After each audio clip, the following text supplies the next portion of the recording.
how to chat lock on WhatsApp. So if you updated the WhatsApp, you will notice that there is a new feature called chat lock, and I'm gonna show you how it's done.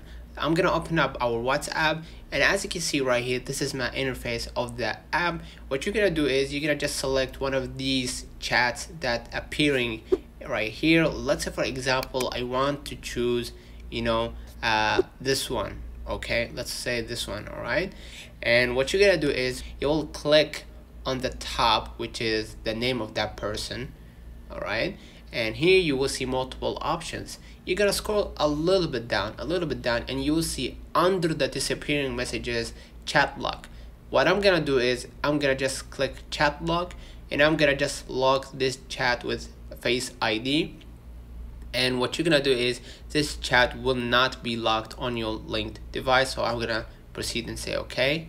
All right, and if I wanted to see the chat log, I'm gonna just click view if this feature was new to you. But if you want to see it like in the interface, you will see it once you go back to your chat, the logged chats, which is in this section. After you do the Face ID, it will appear right here. Let me know in the comments if this video helped you. Don't forget to like and subscribe, turn on the notification bell to receive every video we upload. Thank you for watching. See you in the next one.